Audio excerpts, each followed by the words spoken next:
Good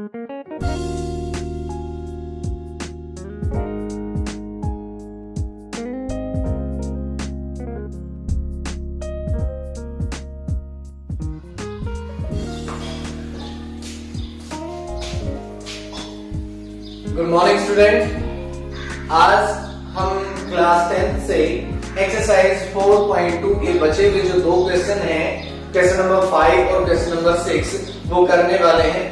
तो देखिए यहाँ पे जो हमने एक्सरसाइज 4.2 स्टार्ट की थी उसके अंदर हमने क्वाड्रेटिक इक्वेशंस के सॉल्यूशन फाइंड आउट करना सीखा था और उस सॉल्यूशन करने के लिए जो हमने फैक्टराइजेशन मेथड को सीखा है। अगली जो एक्सरसाइज है कि हम उसमें कंप्लीटिंग स्क्वायर मेथड और क्वाड्रेटिक फार्मूले के बारे में सीखेंगे, इक्वेशंस को, क्वाड्रेटिक इक्वेशंस को सॉल्व करने के लिए। लेकिन यहाँ पे अभी तक जो हमने फैक्टराइजेशन मेथड सीखा है वो स्टैंडर्ड इक्वेशन जो ax square plus bx plus c की फॉर्म में, c इक्वल टू 0 की फॉर्म में थी, उनके लिए हमने अप्लाई करना उसको सीखा था। लेकिन कुछ इस टाइप के वर्ड प्रॉब्लम से रिलेटेड क्वेश्चंस आते हैं, उनमें आपको पहले क्वाड्रेटिक इक्वेशन बनानी है और फिर उसके रूट्स फाइंड आउट करने हैं। इससे पहले भी हम कई एग्जांपल इस टाइप के कर चुके हैं, एक्सरसाइज से कई सारे क्वेश्चन हमने वर्ड प्रॉब्लम की किए हैं। अभी ये दो क्वेश्चन और बचते हैं इस एक्सरसाइज से, तो ये एक्सरसाइज आज हम कंप्लीट करने वाले हैं। तो देखिए ये क्वेश्चन स्टार्ट करते हैं। The altitude of a right triangle is 7 centimetre less than it's base. यानी कि एक राइट एंगल ट्रायंगल है और उसका जो एल्टीट्यूड है वो 7 सेंटीमीटर लेस है किससे? इसके बेस से। अगर आप सपोज करें, मैं आपको बता देता हूं कि ये एक राइट एंगल ट्रायंगल है, यहां पे 90 डिग्री का एंगल है। चलिए मैं थोड़ा सा चेंज करता हूं इसको।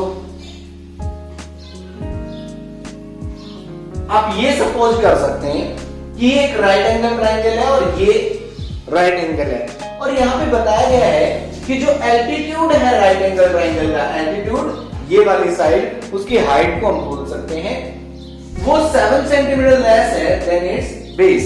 यानी कि ये अपने बेस से 7 सेंटीमीटर लेस है। तो यहाँ पे एक बात आती है कि पहले किसको सपोज किया जाए, आप x इसको सपोज करेंगे या फिर बेस को सपोज करेंगे। आप दोनों में से किसी को भी मान सकते हो, लेकिन जैसा कि उन्होंने क्वेश्चन में बताया है कि जो एल्टीट्यूड है वो बेस से 7 सेंटीमीटर लेस है, तो इसका मतलब क्या है? अगर आपको बेस पता चल जाएगा तो आप उसका एल्टीट्यूड आसानी से निकाल सकते हैं, क्योंकि उसमें से 7 कम कर देंगे तो एल्टीट्यूड आ जाएगा। तो मींस अगर आप x बेस को सपोज करते हो, अब हमें पता है कि जो एल्टीट्यूड है वो इससे 7 सेंटीमीटर लेस है, यानी कि वो x माइनस 7 हो जाएगा। उसके बाद देखिए, if it's hypotenuse is 13 centimetre और इसका जो हाइपोटेनस है वो दिया गया है 13 सेंटीमीटर। अब हमने फाइंड करनी है find the other two sides, यानी कि ये जो दो अदर टू साइड्स हैं, यानी बेस और हाइपोटेनस, बेस और एल्टीट्यूड, ये दोनों हमें फाइंड आउट करनी है। तो देखिए क्या किया जाएगा, बेस परपेंडिकुलर और हाइपोटेनस है हमारे पास, तो इसके अंदर पाइथागोरस थ्योरम हम अप्लाई करेंगे। पाइथागोरस थ्योरम अप्लाई करने के बाद जब हम इसको सिंप्लीफाई करेंगे तो हमें क्वाड्रेटिक इक्वेशन मिल जाएगी और फिर उस क्वाड्रेटिक इक्वेशन के रूट निकालेंगे और वो रूट x की वैल्यू के बारे में बताएंगे। हमें x की वैल्यू पता चल जाएगी तो वहां से एल्टीट्यूड भी आ जाएगा। तो देखिए क्वेश्चन स्टार्ट करते हैं। फर्स्टली हम सपोज कर लेते हैं, let base of triangle x centimetre, उसके बाद एल्टीट्यूड आ जाएगा of triangle that will be equal to x minus 7 centimetre. Hypotenuse हमें पता है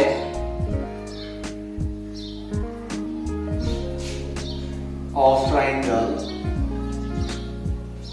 13 सेंटीमीटर। अगर हम सपोज करते हैं ए बी सी, तो ट्राइंगल एबीसी में पाइथागोरस थ्योरम हम अप्लाई कर सकते हैं। In triangle ABC। या फिर अगर आपने फिगर नहीं बनाया है तो भी आप डायरेक्ट लिख सकते हो बाय पाइथागोरस थ्योरम।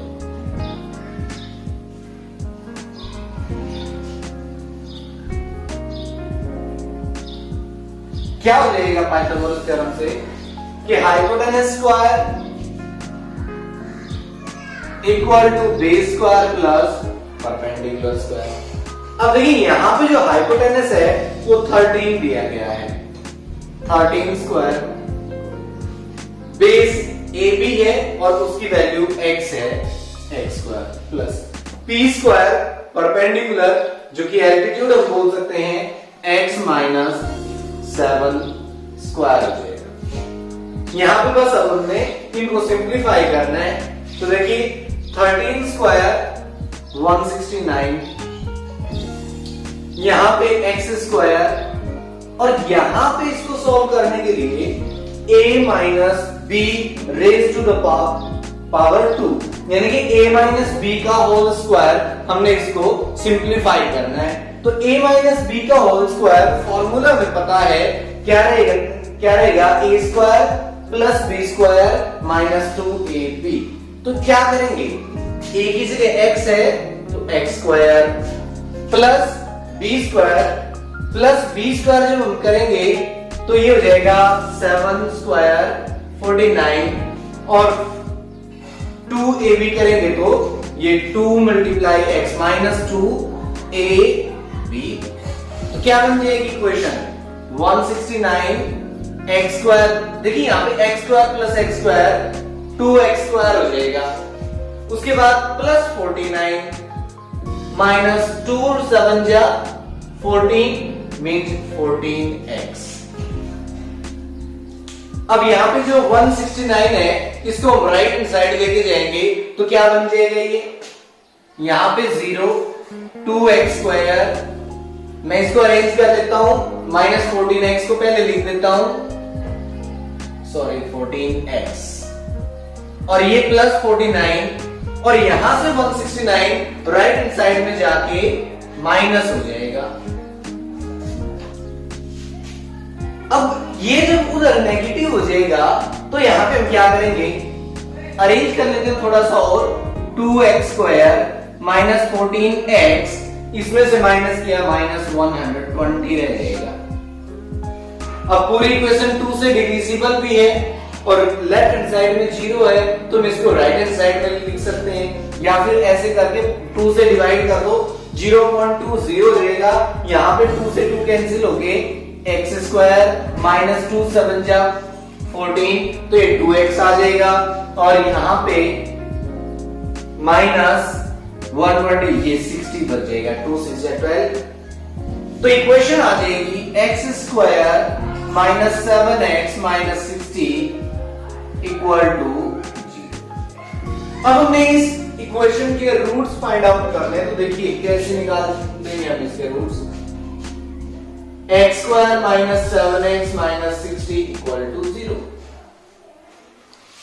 अब देखिए हमने ऐसे फैक्टर ढूंढने हैं, फैक्टराइजेशन मेथड का यूज करें जिनका सम माइनस 7 के इक्वल होगा और प्रोडक्ट माइनस 60 के इक्वल होगी। तो एक बार फिर मैं आपको याद दिला देता हूं कि अगर प्रोडक्ट माइनस में है तो जो दो फैक्टर आपने ढूंढने हैं उनमें से एक प्लस का होगा एक माइनस का।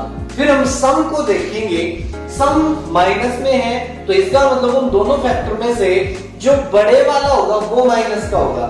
सम अगर प्लस में होता तो बड़ा वाला प्लस होता, सम माइनस में तो बड़ा वाला माइनस में हो जाएगा। अब आप ये ढूंढ लीजिए कि उनकी प्रोडक्ट 60 किस किस की आती है, ये ओरिजिन का डिफरेंस 7 आता हो, यानी कि प्लस और माइनस को जब हम सम अप करेंगे तो वो डिफरेंस को शो करेगा।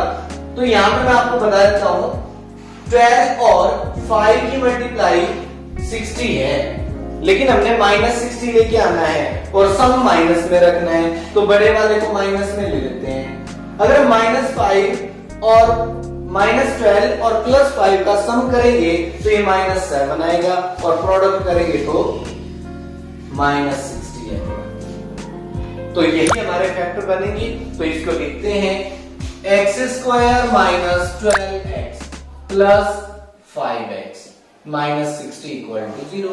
अब इससे आगे तो हमने अपनी पिछली वीडियोस में भी कर लिया था, तो यहां से भी बड़े आराम से कर सकते हैं। तो देखिए x को कॉमन निकालते हैं, यहाँ x माइनस 12 आ गया प्लस 5 यहां से कॉमन आ जाएगा, तो यहां से 5 कॉमन गया तो x रह गया, और 60 को 5 से डिवाइड करेंगे कॉमन जाने के बाद, यहाँ पे भी 12 हो गया। तो मैंने पहले ही बताया था कि ये ब्रैकेट बिल्कुल सेम बचनी चाहिए। अगर ये दोनों सेम नहीं है तो इसका मतलब हमने कहीं पे मिस्टेक की है, या तो हमने फैक्टर बनाने में मिस्टेक किया है, या फिर हमने कॉमन निकालने में मिस्टेक किया है, तो वो आप रीचेक कर लेंगे। तो x माइनस 12 फिर से कॉमन आ गया, यहाँ पे तो x बचेगा और यहाँ पे प्लस में 5 बचेगा इक्वल टू 0। अब एक बार x माइनस 12 को 0 रखेंगे और x प्लस 5 को 0 रखेंगे, यहां से x इक्वल 12 और यहां से x इक्वल माइनस 5। तो इस तरह से x की दो वैल्यूज आई, लेकिन x क्या है?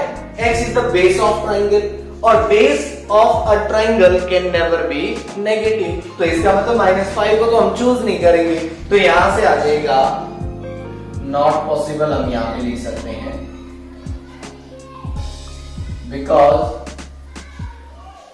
Base can never be negative. तो इसीलिए so base of triangle 10 centimetre 12 centimetre, and अब एल्टीट्यूड रहता है, देन एल्टीट्यूड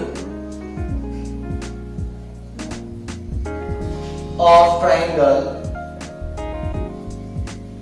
12 माइनस 7 5 सेंटीमीटर। तो x माइनस 7 था, तो x की वैल्यू हमने 12 पाई है, तो 12 माइनस 7 जब हम करते हैं तो 5 सेंटीमीटर हमारा एल्टीट्यूड आ जाएगा। तो इस तरह से हमारी दोनों साइड निकल जाएंगी। तो बहुत ही सिंपली हमने इसको एक्सप्लेन किया है, बहुत आराम से हम कर सकते हैं अगर हमें पाइथागोरस थ्योरम अप्लाई करना आता है। और ये कन्वर्जन हमने ये सपोज करके, अगर आप फिगर को देख के थोड़ा सा कोशिश करोगे, मिस्टेक तब हो सकती है जब आप इनको इंटरचेंज कर लेते हैं, लेकिन अगर आपको एक्चुअली डायरेक्टली पता है एल्टीट्यूड क्या है, बेस क्या है, हाइपोटेनस क्या है, तब आप अकॉर्डिंग टू क्वेश्चन जैसा जैसा उन्होंने बोला है वैसे करते जाइए, आपका क्वेश्चन 100% सॉल्व हो जाएगा। तो लास्ट क्वेश्चन बचता है इस एक्सरसाइज का, वो भी कवर करते हैं।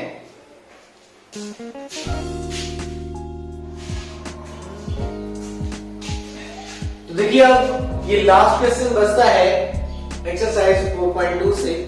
स्टेटमेंट लिखी है तो थोड़ा सा ध्यान से समझेंगे, केवल हमें स्टेटमेंट को समझने में टाइम लगाना है, उसके बाद सॉल्व तो बड़े आराम से हम इस क्वेश्चन को कर सकते हैं। यहाँ पे एक cottage industry produces a certain number of pottery articles, यानी कि कोई इंडस्ट्री है, वहां पे पॉटरी आर्टिकल्स मतलब मिट्टी के बर्तन बनाने का कोई काम होता है। अब देखिए क्या किया गया, it was observed in a certain day, यानी कि किसी दिन की बात कर रहा है, ये नोट किया गया कि cost of production of each article was, कि ईच आर्टिकल यानी कि एक बर्तन को बनाने का जो कॉस्ट था वो था वाज 3 मोर, 3 ज्यादा, किससे, then twist the number of articles produced that day. उस दिन जितने आर्टिकल बने, यानी कि उस दिन जितने बर्तन बने उनकी संख्या के दोगुने से 3 ज्यादा था एक आर्टिकल का cost. If total cost of production on that day was ₹90, अगर उस दिन का टोटल कॉस्ट 90 रुपी है तो हमें फाइंड करना है number of articles produced on that day and the cost of each article. ये सब चीजें हमने फाइंड करना है। तो देखिए हम अगर सपोज कर लेते हैं कि उस दिन X आर्टिकल बने, तो एक आर्टिकल को बनाने का कॉस्ट कितना आया, कॉस्ट बताया गया है कि each article 3 more than twist number of articles, यानी कि उस दिन जितने आर्टिकल बने उनके दोगुने से 3 ज्यादा। अब हमने सपोज किया कि X आर्टिकल बने तो उनका दोगुना मींस 2x और उससे 3 ज्यादा 2x प्लस 3। एक आर्टिकल को बनाने का कॉस्ट आ गया 2x प्लस 3 और टोटल आर्टिकल है x, तो x आर्टिकल को बनाने का कॉस्ट आ जाएगा x मल्टीप्लाई 2x प्लस 3 और वो टोटल कॉस्ट 90 रुपए के इक्वल है। इक्वेशन बन जाएगी, सिंप्लीफाई कर लेंगे। तो देखिए मैं लिखना स्टार्ट करता हूं। Let number of pottery articles produced on that day x, then cost of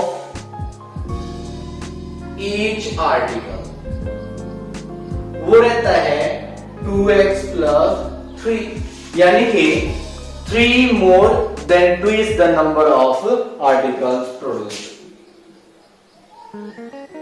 ये आ गया हमारा कॉस्ट। अब टोटल कॉस्ट दिया गया है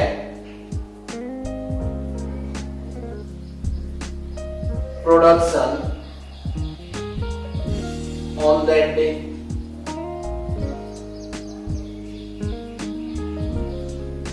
उस दिन जो टोटल कॉस्ट आया था वो ₹90 था। अब देखिए जो टोटल कॉस्ट कैसे बनेगा, एक आर्टिकल को बनाने का कॉस्ट इतना है, x आर्टिकल को बनाने का हो जाएगा x मल्टीप्लाई दिस, यानी कि x multiply 2x plus 3 equal to 90। तो अंदर मल्टीप्लाई कर लेते हैं, x into 2x this is 2x square plus 3 into x 3x equal to 90। Right hand side से लेफ्ट हैंड साइड ले आएंगे, 2x square plus 3x minus 90 equal to 0। अब हमने इसके फैक्टर बनाने हैं। फैक्टर बनाने के लिए हमें सोचना है कि जो सम है वो तो +3 आना चाहिए और जो प्रोडक्ट है वो 2 मल्टीप्लाई माइनस 90 यानी कि -180 आना चाहिए।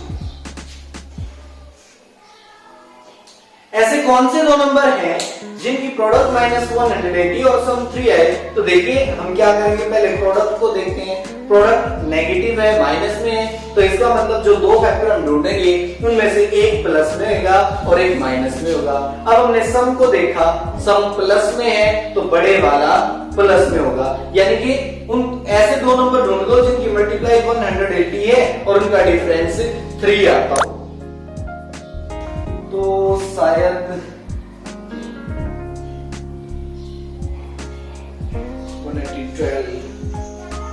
12 and 15, यस, ये दो फैक्टर हैं, इनकी मल्टीप्लाई 180 होती है, लेकिन हमें सम प्लस का 3 रखना है, तो बड़े वाले को प्लस और छोटे वाले को माइनस। ऐसा कर लेंगे तो प्लस माइनस की मल्टीप्लाई -180 हो जाएगी और इनका सम करेंगे तो 3 रहेगा, डिफरेंस भी हमें पता चल जाएगा।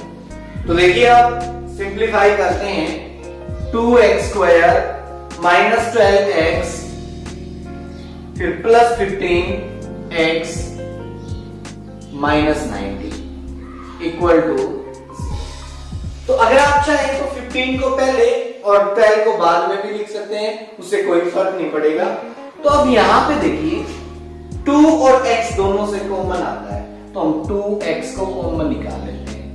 जब यहां से 2x कॉमन आएगा तो यहां पे अकेला x रह जाएगा, माइनस का साइन, x कॉमन चला गया और 12 में से 2 कॉमन जाएगा तो 2 6 या 12 6 रह जाएगा।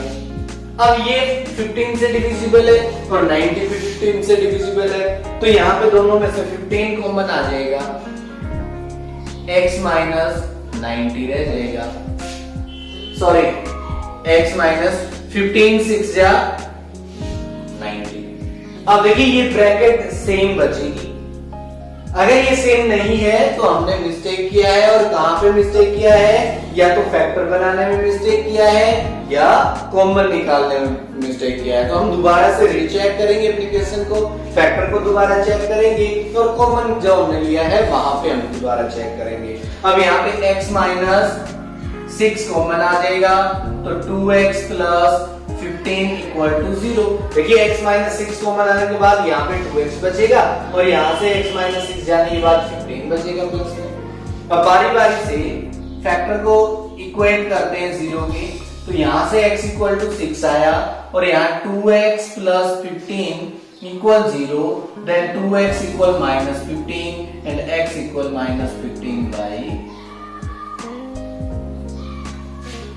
अब देखिए x equal to minus 15 by 2 आया है। ये जो x आया है हम कह सकते हैं कि ये पॉसिबल नहीं है। क्यों पॉसिबल नहीं है? क्योंकि x क्या है? x है number of article produced on that day. किसी भी दिन जितने आर्टिकल बनते हैं उनकी संख्या है, और आपको पता होना चाहिए कि जो मिट्टी के बर्तन बनेंगे उनकी संख्या कभी भी नेगेटिव में नहीं हो सकती है। अगर बाई चांस ये नेगेटिव की बजाय पॉजिटिव भी होता, लेकिन 15/2 प्लस में होता, तब भी आप ये नहीं कह सकते कि 7.5 बर्तन बने उस दिन। तो होल नंबर होना चाहिए था ये। तो यहाँ पे देखिए number of pottery articles can never be negative, so x equal to, यहाँ पे मैं लिख देता हूं, number of pottery articles can never be negative. So x equal minus 15/2 is not possible. अगर ये पॉसिबल नहीं है तो x की वैल्यू बच गई हमारे पास 6। ये x की वैल्यू 6 है तो 100 आ जाएगा number of pottery articles produced on that day are 6। ये हो चुका है हमारा। अब हमें फाइंड करना है कॉस्ट ऑफ ईच आर्टिकल। तो हम लिखते हैं कॉस्ट ऑफ ईच आर्टिकल। देखिए कॉस्ट ऑफ ईच आर्टिकल हमें पता है वो ₹2x + 3 है और x की वैल्यू 6 आई हुई है, तो हमें क्या करना है, ₹2 × 6 मींस 2x + 3, यानी कि ₹12 + 3 मींस ₹50। तो एक आर्टिकल को बनाने का कॉस्ट कितना आएगा, 15, और टोटल आर्टिकल कितने बनेंगे, 6। तो इस तरह से ये क्वेश्चन भी हमारा फिनिश होता है। तो यहां तक हमने एक्सरसाइज 4.2 को कंप्लीट कर लिया है। बाकी अब नेक्स्ट वीडियो में अपनी एक्सरसाइज 4.3 को स्टार्ट करेंगे, जिसमें हम इन इक्वेशंस को सॉल्व करने के लिए क्वाड्रेटिक फार्मूला और कंप्लीटिंग स्क्वायर मेथड सीखेंगे। तब तक यहां तक आप ट्राई कीजिए, कोई प्रॉब्लम है तो उसको टिक मार्क कीजिए और हमें बताइए, हम उनको सॉल्व करने की पूरी कोशिश करेंगे। Thank you.